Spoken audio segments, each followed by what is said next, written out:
Então, o pastor Fabiano fará a apresentação dele, também orará pela vida dele, pela palavra que Deus já colocou no coração do pastor. Obrigado, Cleidmar. E agradeço também, irmãos, a liderança desse servo de Deus. Cleidmar tem sido um braço forte, um homem de Deus.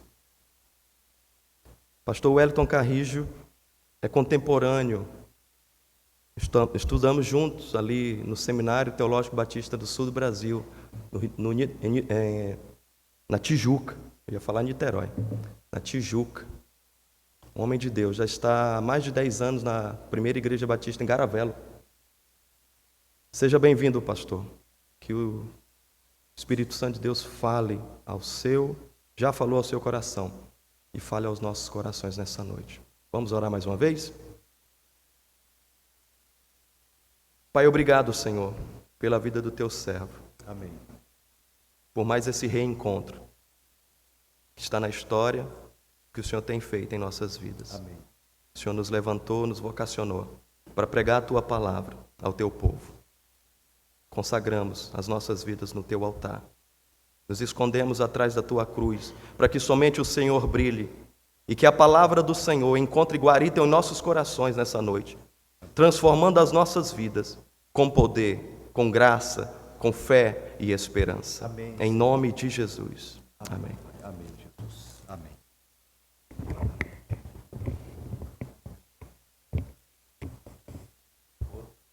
Vou utilizar esse aqui. A gente fica mais...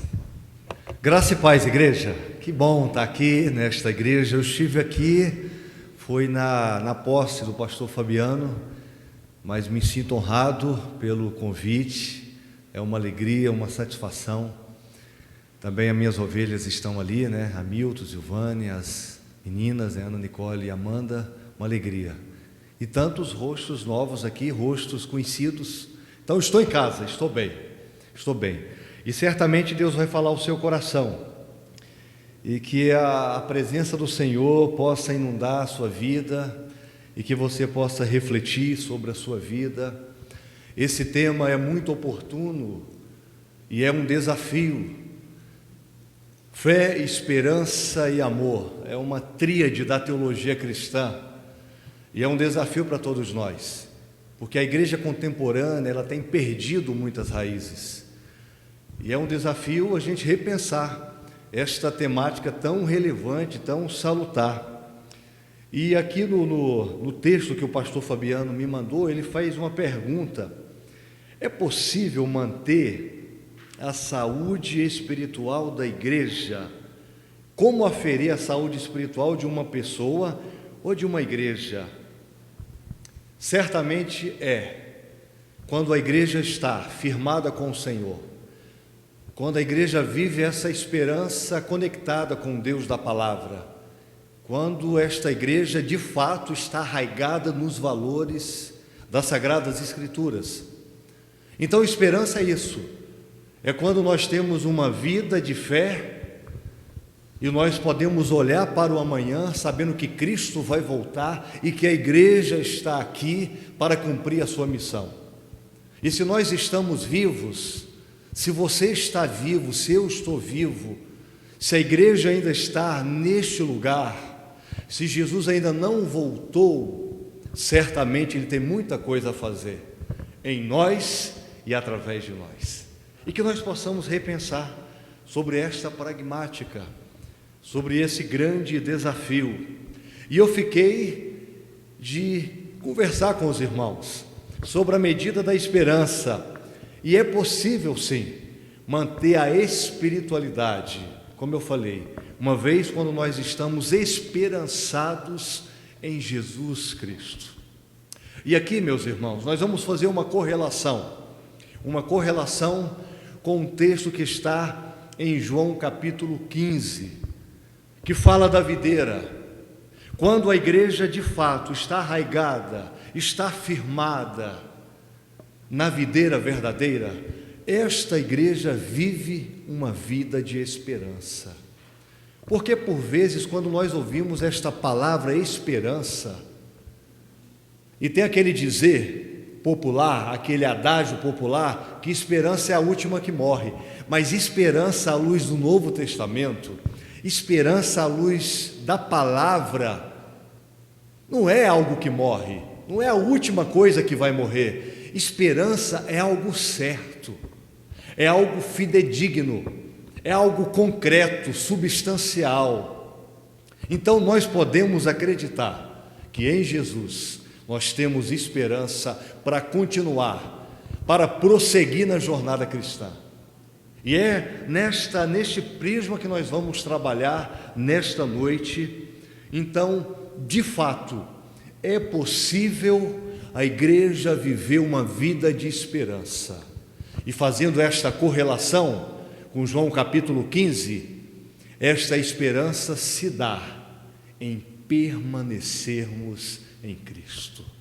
Quando o servo de Deus permanece em Cristo, quando a igreja do Senhor Jesus permanece em Cristo, quando nós permanecemos em Cristo, corpo, alma e espírito, de fato, a igreja prossegue, a igreja faz a sua história, a igreja cumpre a missio Dei, onde ela está inserida. Então, nesta noite, nós vamos trabalhar, nós vamos nos ater na esperança do verbo esperançar. Esperança do verbo esperançar é ir atrás, é não desistir, é buscar, é prosseguir, é avançar, é persistir, é ser capaz de buscar o que é viável para fazer o inédito. E Deus, na sua soberania, tem muitas coisas inéditas para fazer na nossa vida, meus irmãos, para fazer da igreja dele hoje, em pleno século 21. Então, esperança significa não se conformar, não ser aquilo que eu quero ser, mas ser aquilo que Deus projetou para que eu seja. Isso é esperançar. E aqui no Evangelho, no capítulo 15, é muito interessante, pode colocar, por gentileza. É muito interessante porque narra a última noite de Jesus. E você vai entender por que nós vamos fazer esta correlação. Porque toda a esperança, pastor Fabiano, não tem nenhuma significância se nós não estivermos literalmente arregados na videira. A nossa esperança, ela não é algo circunstancial. A nossa esperança não é algo que pode acontecer. A nossa esperança é Jesus Cristo, é a nossa âncora, é a nossa bússola, é a nossa força para continuar. Do capítulo 13 ao capítulo 17 de João, tudo se passara em uma noite, a noite ali da última ceia. E se você prestar bem atenção, do capítulo 13 ao capítulo 17, você vai perceber que em todos os momentos Jesus estava ali imprimindo, inserindo valores aos seus discípulos. E também nós temos muito a aprender com relação a esta temática. E aqui no capítulo 15 nós podemos aprender algumas verdades que o pastor Fabiano, com toda a sabedoria, expôs. Como manter algo saudável de forma atemporal. É vivendo arraigado nesta videira. A palavra de Deus diz assim: eu sou a videira verdadeira. Eu sou a videira verdadeira. Queridos, a videira era uma planta muito significativa. Se você olhar nos escritos proféticos, Israel era chamado de videira. No templo de Herodes, logo na entrada, tinha ali uma videira de ouro ornamentando, simbolizando a nação de Israel. Olha que coisa formidável. Todos abriram suas Bíblias? A minha versão é a NVI. Se vocês puderem abrir, do verso 1 ao verso 17, nós vamos ler e vamos fazer esta correlação com esta medida que é a esperança. Então, João capítulo 15, a partir do verso 1. Mesmo assentados, mas com toda a reverência, vamos ler o texto da palavra. Amém, queridos? Todos abriram? Está aqui, né? Ótimo, maravilha, bênção. Eu sou a videira verdadeira, e meu pai é o agricultor. Todo ramo que estando em mim não dá fruto, ele corta, e todo o que dá fruto ele poda, para que dê mais fruto ainda. Vocês já estão limpos pela palavra que lhes tenho falado. Permaneçam em mim, e eu permanecerei em vocês.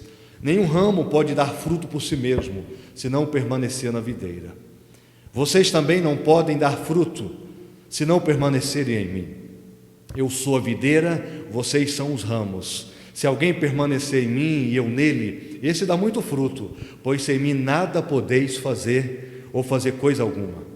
Se alguém não permanecer em mim, será como um ramo que é jogado fora e seca. Tais ramos são apanhados, lançados ao fogo e queimados. Se vocês permanecerem em mim e as minhas palavras permanecerem em vocês, pedirão o que quiserem e lhes será concedido. E meu Pai é glorificado pelo fato de vocês darem muito fruto, e assim serão meus discípulos. Como o Pai me amou, assim também eu os amei. Permaneçam no meu amor. Se vocês obedecerem aos meus mandamentos, permanecerão no meu amor, assim como tenho obedecido aos mandamentos de meu Pai, e permanecerão no meu amor, assim como tenho permanecido aos mandamentos de meu Pai, em seu amor permaneço. Tenho-lhes dito estas palavras, para que a minha alegria esteja em vocês, e a alegria de vocês seja completa. O meu mandamento é este: amem-se uns aos outros como eu os amei. Ninguém tem maior amor do que aquele que dá a sua vida pelos seus amigos. Vocês serão meus amigos se fizerem o que eu vos ordeno. Já não os chamo servos, porque o servo não sabe o que o seu senhor faz. Em vez disso, eu os tenho chamado servos, porque o servo não sabe o que o seu senhor faz. Estou repetindo aqui, estou precisando usar óculos, né? Estão vendo aí? Em vez disso, eu os tenho chamado amigos, porque tudo o que ouvi de meu Pai, eu lhes tornei conhecido. Vocês não me escolheram, mas eu os escolhi, para irem e darem fruto, fruto que permaneça, a fim de que o Pai lhes conceda o que pedirem em meu nome. Este é o mandamento: amem-se uns aos outros. Que Deus abençoe esta linda palavra. Se você observar bem esse texto que nós acabamos de ler, você vai ver que há uma palavra que é repetida por diversas vezes. Há uma palavra aqui, há uma orientação que é repetida por diversas vezes.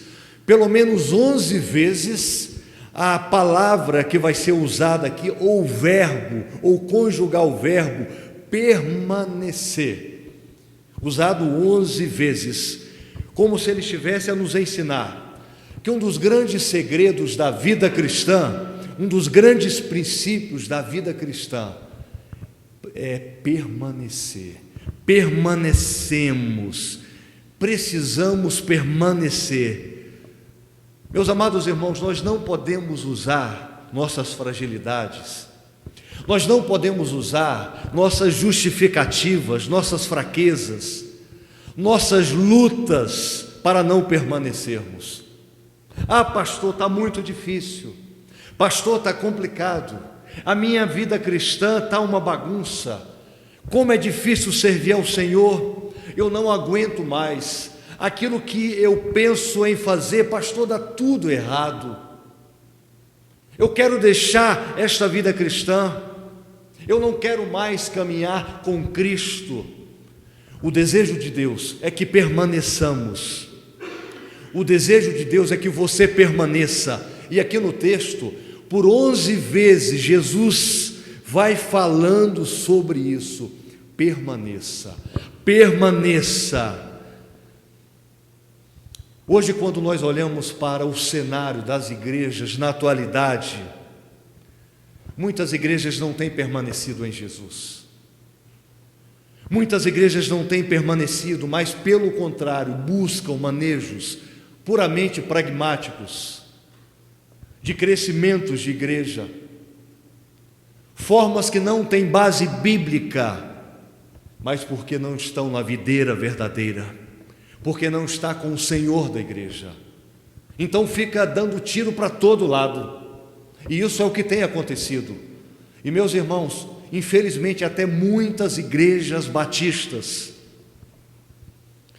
Estava conversando com o pastor Adenides e o pastor Fabiano, estava em um congresso em outro estado a semana passada, e vendo ali a dinâmica de uma igreja batista, como tem crescido de forma exponencial, e ali fazendo uma consultoria com aqueles pastores daquela igreja batista nesse estado, e eu ali nas entrelinhas perguntando qual era a fórmula, qual era o segredo daquela igreja crescer tanto, daquela igreja cair na graça do povo. E eles falaram 3 coisas: oração, palavra e dependência do Senhor.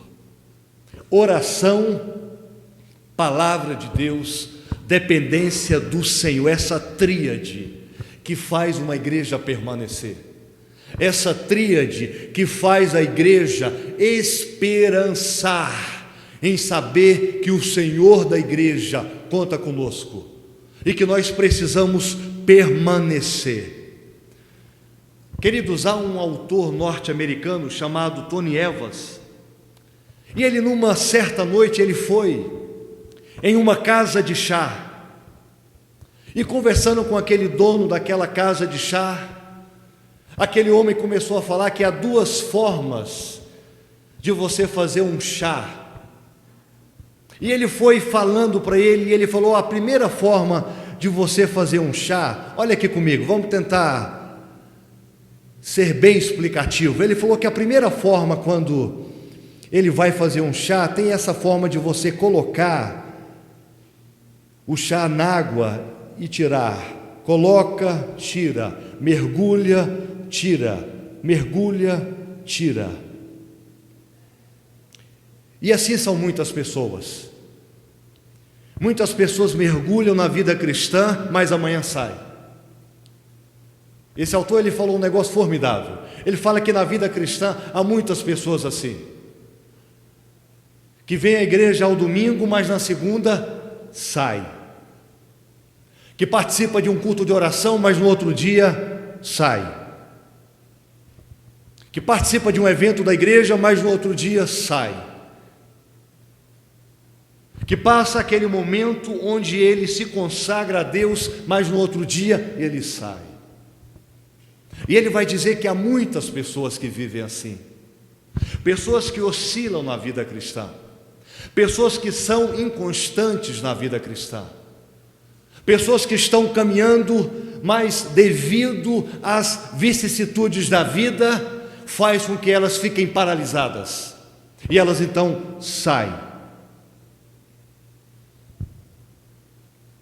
Mas ele vai dizer também, e aquele dono daquela casa de chá, que há aqueles que mergulham e permanecem, aqueles que mergulham e ficam, aqueles que mergulham na água e de fato ficam ali, ao invés do tempo todo mergulhar e sair, o saquinho fica submerso na água e gradualmente vai percebendo as modificações daquela água. Aquela água vai se modificando, não somente a estética, mas o teor, a essência, o sabor. Então esse autor ele vai dizer e vai fazer uma analogia com a vida cristã, e vai dizer que a vida cristã está dividida entre estas 2 pessoas, aquelas que mergulham e saem, e aquelas que de fato mergulham e permanecem. Que a vida cristã está dividida entre estas 2 pessoas, aqueles que são consumidores e aqueles que de fato permanecem crescem. Aqueles que são membros, mas aqueles que são discípulos.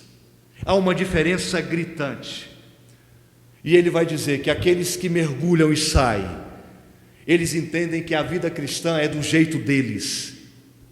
A vida cristã é do jeito deles. Através do esforço pessoal, tudo vai acontecer. Porque eles ficam o tempo todo entrando e saindo, vivendo, como eu falei, uma inconstância, uma oscilação, e até mesmo dentro da igreja. Como eu falei, esses somente consomem. Vou utilizar um termo aqui feio, mas infelizmente há isso. Há muitos parasitas dentro da igreja, que só consomem, que só sugam. Quem aqui gosta de estudar biologia? Se você for estudar biologia, o parasita tem esta especificidade, ele só... E tem muita gente assim, Tem um sociólogo chamado Sigmund Bauman, ele morreu recentemente, e ele vai trabalhar, e tem a ver com esta temática de hoje aqui, ele vai trabalhar uma palavra que hoje está muito vivida, até mesmo dentro dos nossos arraiais cristãos, eclesiais, que é a questão de uma geração líquida, uma modernidade líquida. E de fato, e muita gente está vivendo assim. E ele vai dizer o seguinte, que a única coisa que permanece é a incerteza. E a mudança é a única certeza que o mundo tem hoje, na atualidade. E eu fiz uma correlação também com muitas igrejas, com muitas pessoas que têm vivido esta vida dúbia. Fala uma coisa, vive outra. É inconstante na fé, é criança na fé.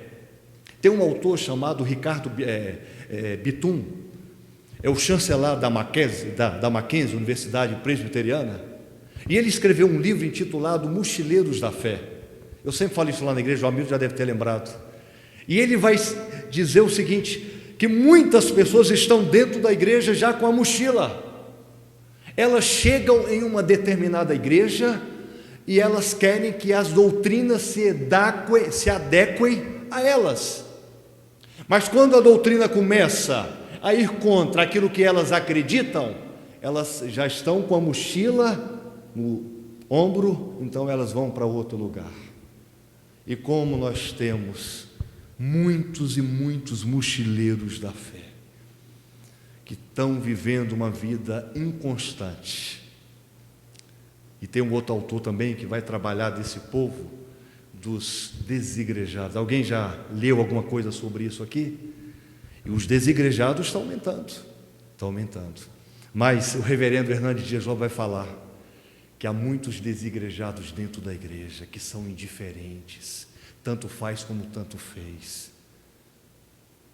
E isso, meus irmãos, leva uma igreja, quando eu falo leva uma igreja à morte, não a igreja do Senhor Jesus, mas construções humanas que vão por vezes prevalecendo e fazendo com que a igreja não progrida, não caminhe, não persista, por conta dessas adequações no mundo líquido que nós estamos vivendo. E nós temos que tomar muito cuidado, porque a Igreja Batista é uma igreja com pedigree, como o nosso irmão falou, o nosso pastor. Nós temos uma história por trás, e não podemos deixar que uma geração, que uma sociedade caótica, tenebrosa, venha entrar dentro da igreja com valores antibíblicos. Mas nós temos que constantemente fazer uma análise fidedigna da real situação em que a igreja está. Se de fato a igreja está permanecendo em Jesus, ou se a igreja está permanecendo em dogmas, paradigmas que não têm a ver com Jesus, porque é uma diferença muito grande, muito grande.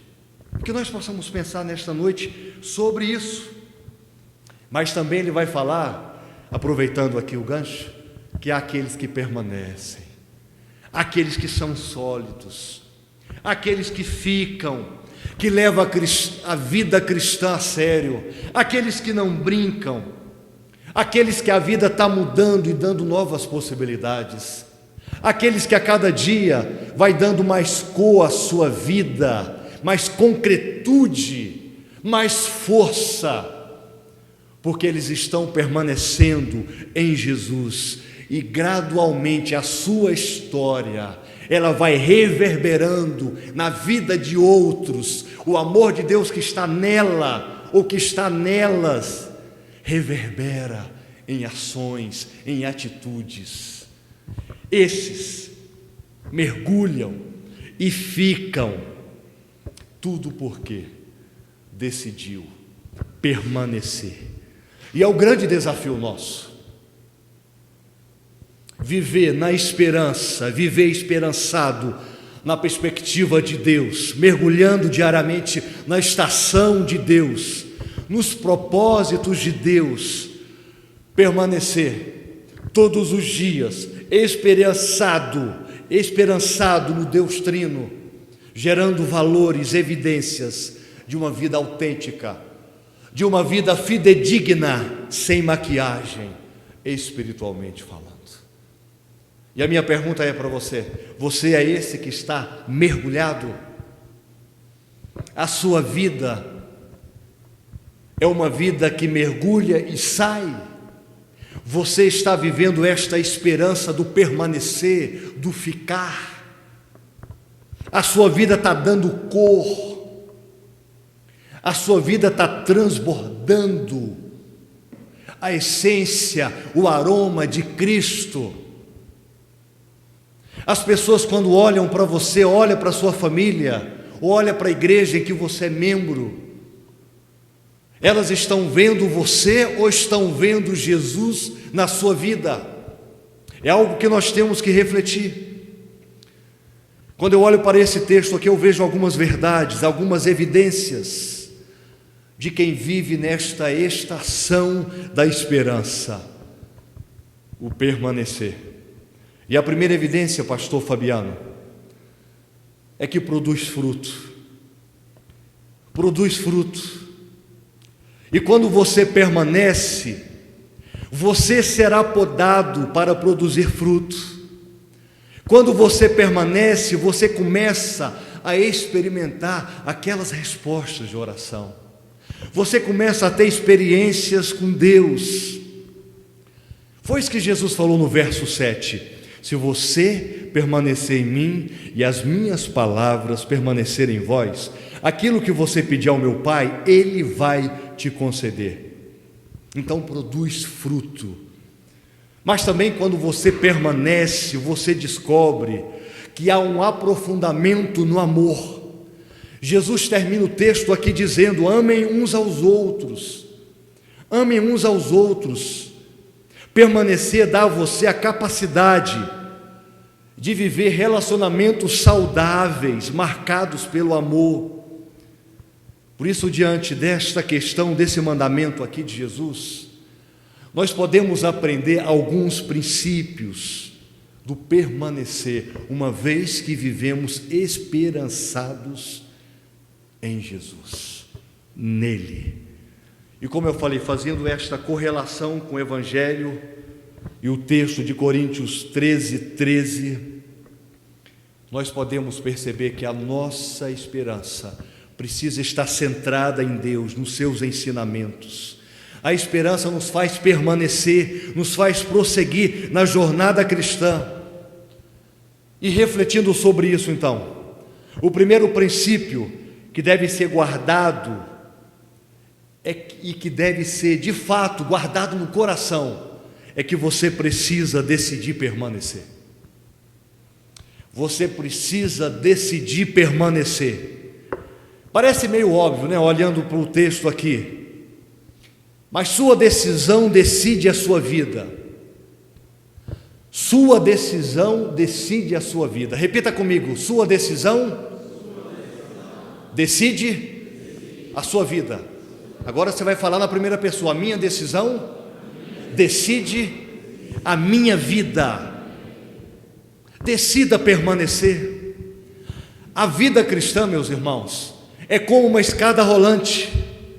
Tudo que você precisa para chegar ao topo é permanecer com os pés nos degraus.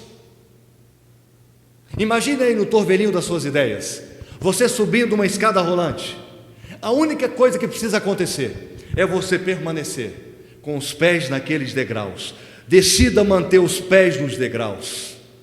Se você decidir permanecer os pés nos degraus, se você decidir permanecer firme na rocha que é Cristo, o Senhor, você vai chegar lá no topo, no lugar que é para chegar, no lugar que Deus projetou para que você chegasse, porque a sua história foi escrita por Deus.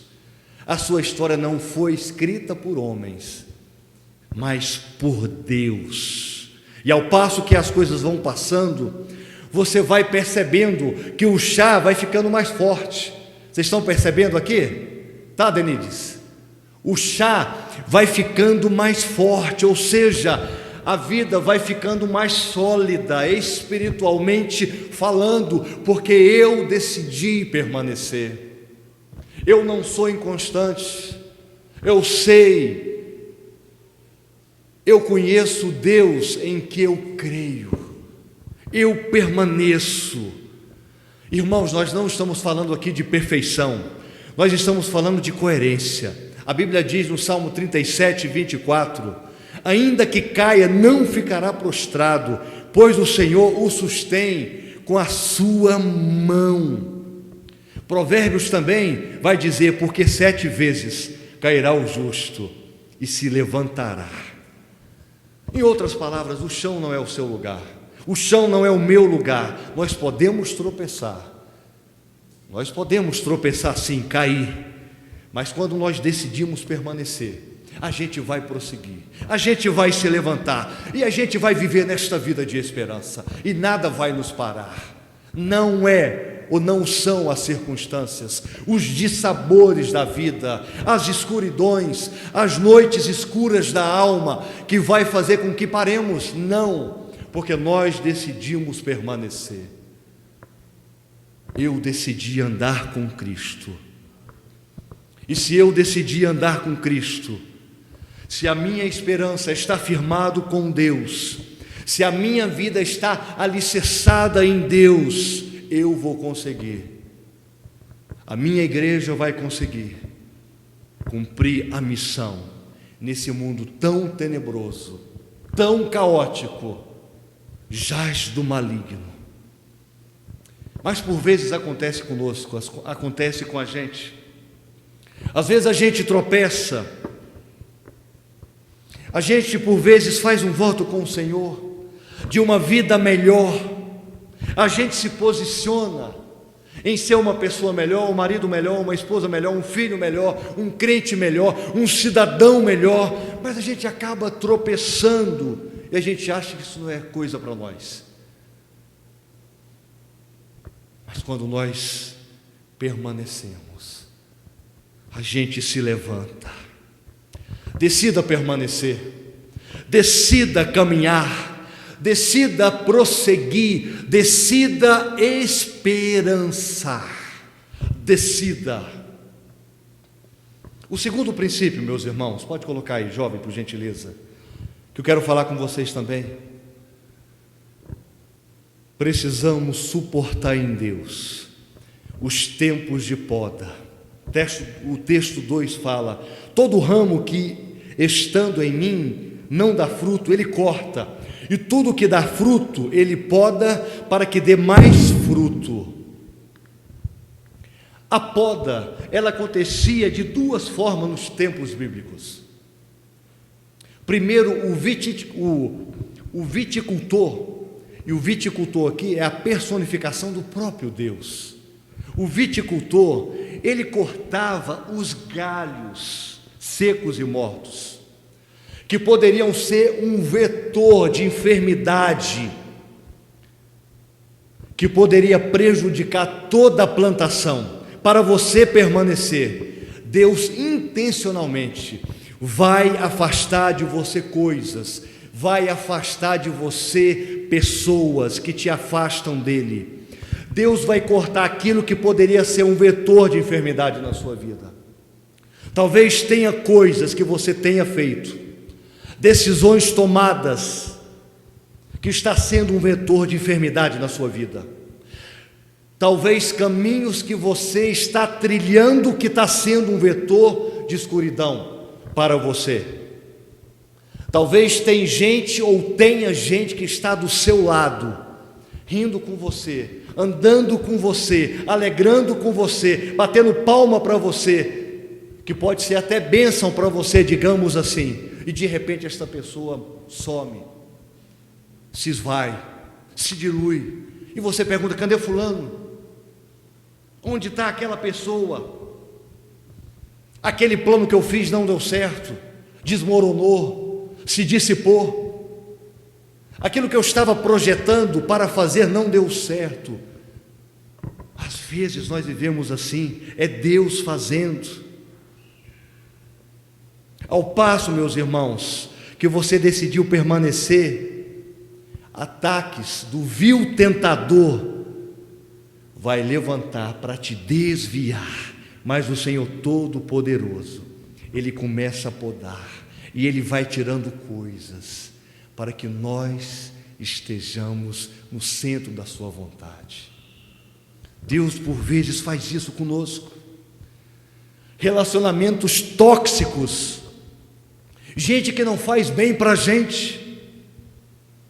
Deixa eu falar uma coisa para vocês aqui, isso é comprovado. Você é a média das 5 pessoas que você convive, sabia disso? Você é a média das 5 pessoas que você convive. Das 5 pessoas, você se parece com aquelas pessoas que você escolhe conviver. Você se parece com aquelas pessoas que você escolhe colocar na sua mesa. Josué Gonçalves, um pregador na área de família, ele vai dizer o seguinte, que quando ele vai para algum lugar, para algum congresso, ele faz questão de estar em uma mesa onde ele é o menor, é o pequeno, que ele quer crescer, ele quer desenvolver, ele quer avançar, ele é o mais fraco da mesa. Então, com quem você está andando? Que situações você está vivendo? Como está a sua vida? Não, pastor, eu não sou influenciado por ninguém nem por nada. Isso é falácia. Todos nós somos influenciados, uns mais, outros menos, mas todos nós somos influenciados. Mas interessante também que na poda, o viticultor, ele também cortava os ramos frutíferos para que eles crescessem ainda muito mais. Além daquela poda, daquilo que está seco, daquilo que está fazendo a vida se acabar, também o viticultor, ele vai fazer com que a gente seja mais frutífero, ele vai fazer com que a gente cresça mais. Por exemplo, com relação ao nosso cabelo, já ouviram algumas mulheres falarem assim, as mulheres que estão aqui? Eu vou cortar o meu cabelo para que eles possam crescer mais. Eu já ouvi isso várias vezes, e eu fui pesquisar, isso é verdade. As pessoas cortam o cabelo para que o cabelo possa crescer mais forte. E também tem ossos no corpo humano, que quando uma vez quebrado, quando eles se reconectam, quando eles são reconectados, eles são mais fortes. Isso é comprovado, isso é ciência. Ciência. No meu trabalho, na minha família, na igreja, pastor, de repente levei uma rasteira, onde eu estava, onde eu trabalhava, etc. Não, você não levou uma rasteira, não. O que Deus está fazendo com você é o processo da poda, porque Deus quer te levar para outro nível. Deus quer te levar a um nível de experiência maior com Ele. E meus irmãos, por vezes, há muitas tranqueiras dentro do nosso coração, há muitos vales tenebrosos dentro do nosso coração, há muitos pântanos, há muitas escuridões, há muitos pecados que precisam de podas. da manifestação do nosso Deus. Deus quer nos levar a um nível sobremodo excelente. Eu lembro quando eu estava no Rio, eu era seminarista ainda, no tempo com o pastor Fabiano. Nós fomos fazer um estágio, alguns seminaristas, e eu fui para uma favela. Olha só que coisa, eu fui para uma favela fazer estágio. E o seminarista da igreja, a qual eu era membro no Rio de Janeiro, foi trabalhar na capelania, lá do Hospital Memorial, na Tijuca. E eu fiquei indignado com a minha soberba. Mas eu estou indo para a favela, no Morro do Vidigal, e o fulano está indo para a capelania de um hospital, só para colocar um jaleco branco, para chegar lá e fazer uma oração, e eu subi morro, tiro para toda a banda. Mas, meus irmãos, eu precisava daquela poda, eu precisava passar por aquilo. Deus precisava me quebrar, Deus precisava me empoldar, precisava me empoldar mesmo, quebrar algumas coisas da minha vida, algumas empáfias, algumas escuridões que estavam no meu coração. E como foi libertador aquele tempo naquela favela. E depois Deus me jogou para outra favela que tinha mais coisa ainda para fazer na minha vida. Hoje eu olho e vejo que aquilo foi necessário para que eu pudesse crescer, me quebrantar diante de Deus. Deus faz isso conosco, para que a gente venha frutificar. Interessante, meus irmãos, que a Bíblia vai falar no texto aí, vai falar que deis muitos frutos, depois vai dizer, aliás, que deis frutos, depois o texto continua, que deis mais frutos, e por último termina, que deis muito fruto. Decida permanecer, suporte em Deus os tempos de poda.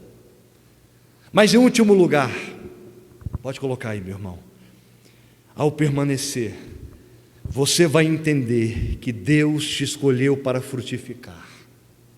Deus escolheu esta igreja para frutificar, não para ornamentar. Presta atenção nisso, guarde no coração. Nós fomos chamados para frutificar, não para ornamentar. O penúltimo versículo que lemos, o verso 16, diz assim: vocês não me escolheram, mas eu os escolhi, para irem e darem fruto, fruto que permaneça, a fim de que o Pai lhes conceda o que pedirem em meu nome. Você nasceu com um propósito de frutificar. Irmãos, é bonito a gente estar aqui, é bonito o pastor ou nós, a gente tirar foto, colocar no Instagram, cantando, nos alegrando, ou em algum evento. Isso é muito bonito, é válido, é louvável, mas nós não fomos criados, chamados para ornamentar, nós fomos criados para frutificar. Coloca aí, meu irmão, por favor.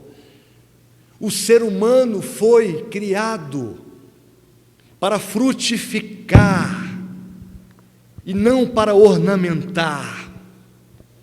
A vida cristã não é sobre você, a vida cristã não é sobre eu, nós não somos o centro é Jesus. Interessante que o fruto não se alimenta de si mesmo. Você já percebeu isso? Um fruto se alimenta de si mesmo. Você chega em um determinado pé de alguma fruta, ele se alimenta de si mesmo? Sim ou não? Sim ou não? Se ele está se alimentando de si mesmo, biologicamente falando, ele está doente, ele não está bem. O que está acontecendo com esse fruto é que ele não está bem. Eu coloquei essa imagem da goiaba. Quem aqui, ao pegar uma goiaba ou ao comprar uma goiaba no hortifruti, ao comê-la percebeu que estava com um bichinho dentro? Quem aqui? Várias vezes.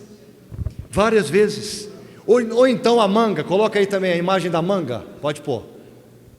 Lá no meu sogro, na chácara, quando nós vamos, no período de manga, tem um pé de manga lá que toda manga, a manga dá podre. E aí chamou um camarada da Embrapa. Ele fez questão de convidar, era amigo dele, da igreja dele. Ele foi lá, fez uma análise do solo, levou para a universidade, constatou que aquela árvore estava doente, e logo as frutas ficariam doentes. Olha que coisa! Se nós não estivermos na videira, nós não vamos dar frutos. Precisamos estar na videira.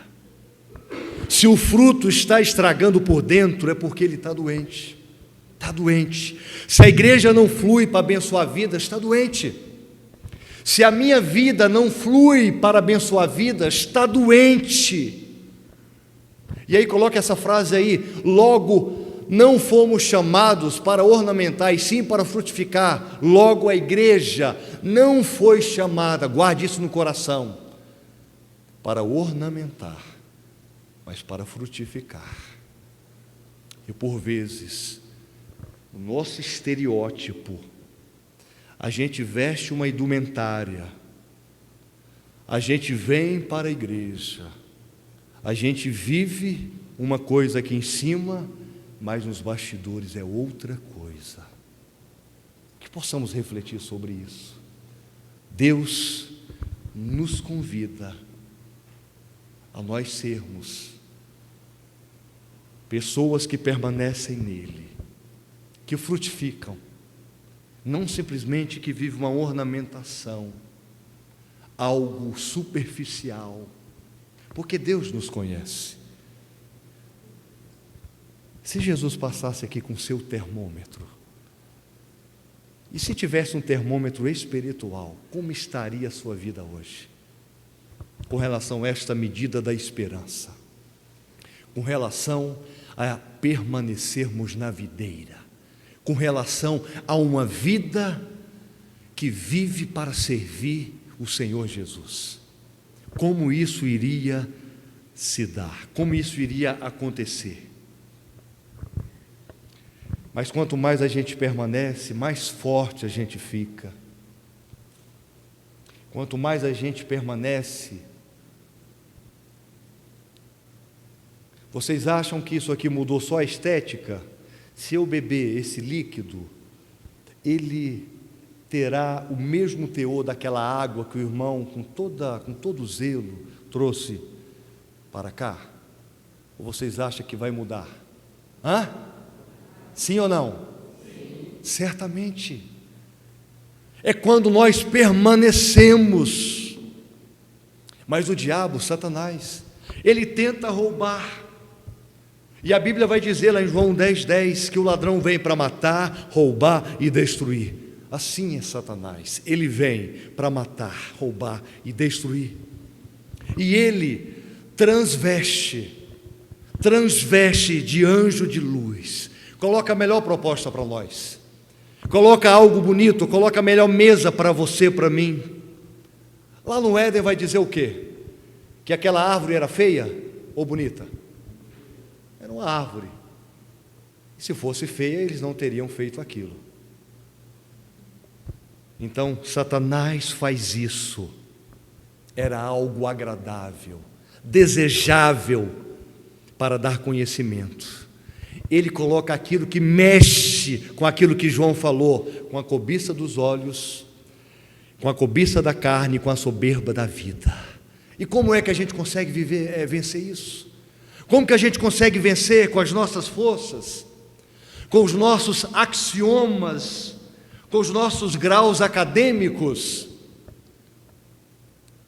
com a nossa conversa, com os nossos bons conselhos? Não. A gente consegue vencer isso permanecendo. E permanecendo, a coisa vai mudando e dando um sabor. Quanto mais você se aprofunda, quanto mais você busca, as aparências elas vão ficando em segundo plano. Que nós possamos, meus irmãos, como igreja, afirmar e reafirmar a nossa vida de esperança no Deus da palavra, que possamos permanecer e que a cada dia sejamos protagonistas da missão que Deus confiou a cada um de nós. Que a cada dia sejamos agentes da missão, não de uma missão puramente humana, mas daquilo que Deus projetou, que Deus confiou, que Deus imprimiu e que está no nosso DNA. Permaneça. Precisa de uma decisão. Permanecer, coloca aí. Tony Evans, ele vai expressar uma frase que eu gostei, que eu achei formidável. Sua atitude define a sua altitude. Ou seja, o seu compromisso com o Senhor, o seu nível de permanência determina aonde você vai chegar. A minha oração, e creio que seja a sua oração também, é de poder falar como o apóstolo Paulo, quando ele expressou lá em Timóteo, coloca aí por gentileza, quando ele vai dizer: combati o bom combate, terminei a corrida, guardei a fé. Agora me está reservada a coroa da justiça, que o Senhor, o justo juiz, me dará naquele dia, e não somente a mim, mas também a todos os que amam a sua vinda. Se nós pudéssemos contemplar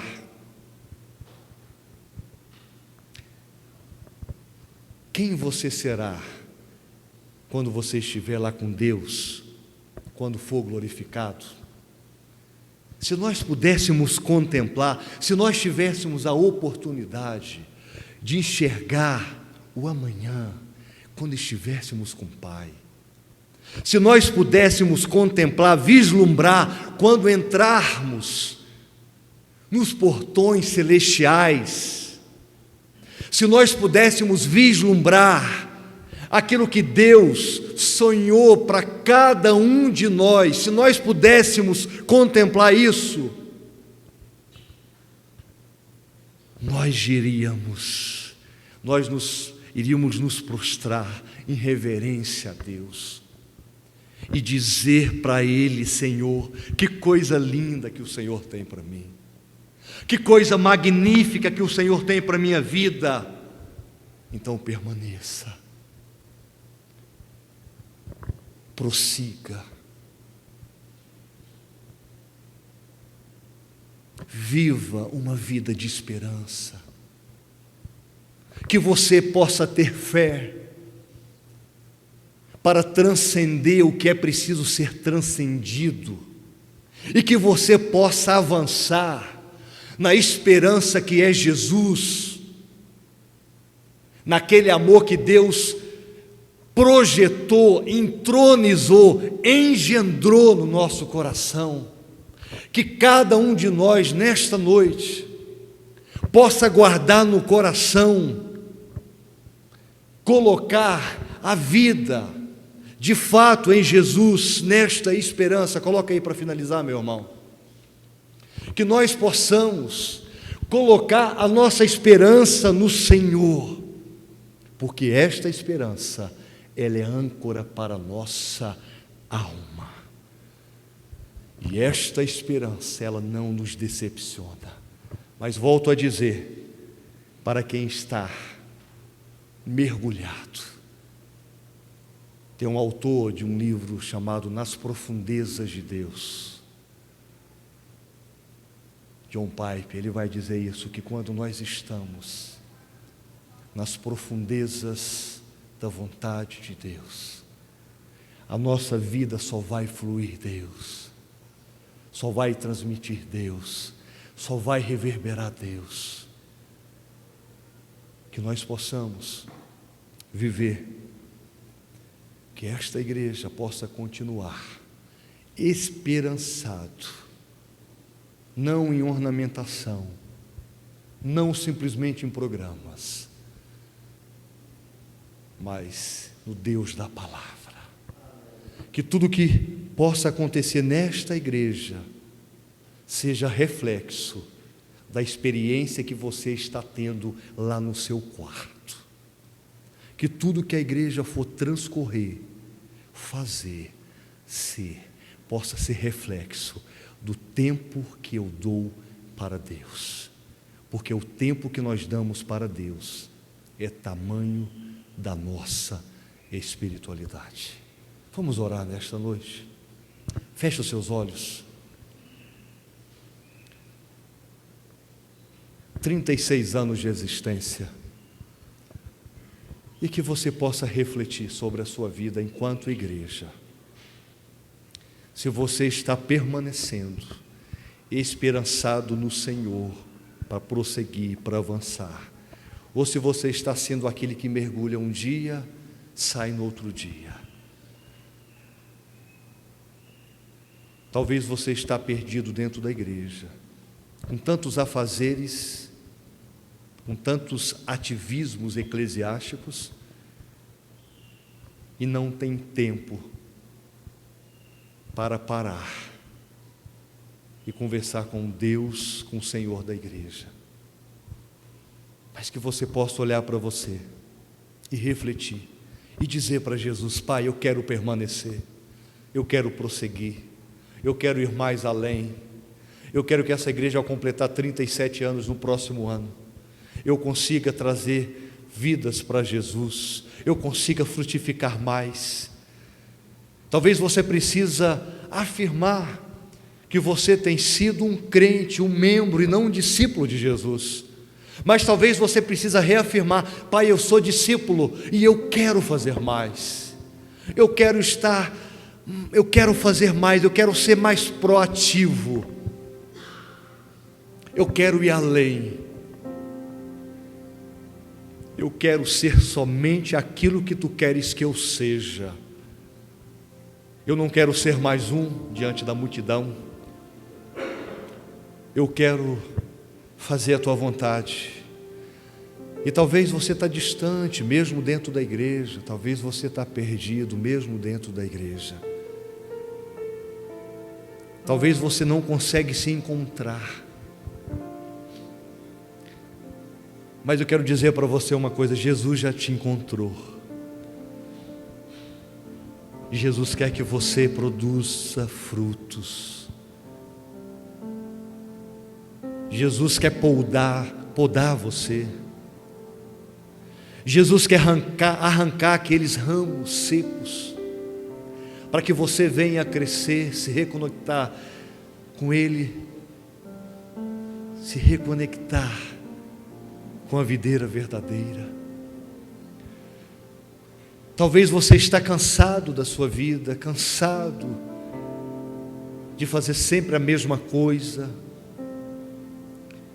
mas Jesus é o Senhor da vida, que revitaliza a vida, que nos levanta, que nos dá vigor, que nos pega e leva para o outro lado da rua, porque nós somos crianças, nós somos bebês, estamos em fase de crescimento, estamos no processo.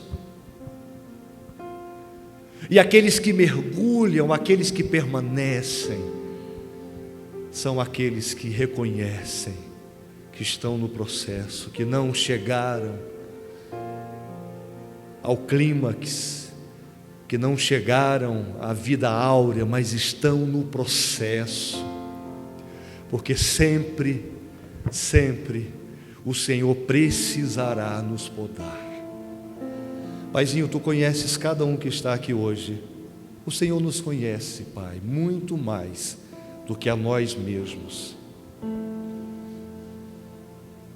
Se há algo de errado em nós, se há um ativismo que está sobressaindo uma vida cristã autêntica, se há uma religiosidade que está sobrepondo a minha vida contigo, que antes era tão forte, que o Senhor possa agora, através do Espírito Santo do Senhor, nos mostrar aqueles vales, aqueles esconderijos que ninguém sabe, e por vezes, por caminhar tanto tempo neles, nos esquecemos. Mas o Senhor olha para nós. O Senhor olha para essa igreja como olha para todas as igrejas. E o Senhor pagou um preço alto. Um preço para que prosseguíssemos, mesmo diante das contingências da vida. Esta igreja aqui já passou por tantos problemas como a nossa lá do Garavelho e tantas outras, mas continua prosseguindo, Pai. E o Senhor continua reinando, o Senhor continua protegendo esse lugar enquanto pessoas. O Senhor continua podando, tirando os ramos, para cada dia haver frutificação, e que o Senhor possa continuar, que o Espírito Santo do Senhor possa continuar falando conosco, e que possamos sair deste lugar, Pai, na certeza que nós fomos chamados para vivermos experiências contigo. Nós fomos chamados para irmos além, nós fomos chamados para transcendermos o caos, nós fomos chamados para agir na esperança de saber que Tu és a nossa bússola, o que nos dá força para continuar. E apesar de nós, Pai, a obra continua, e nós agradecemos por esta igreja, por cada por cada membro congregado, cada criança, jovem, adolescente, ancião.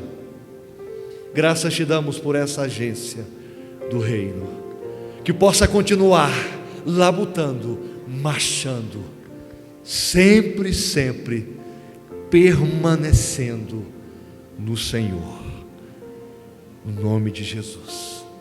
Amém e amém. Deus abençoe a todos. Vou beber. Felizmente não dá para todos, então.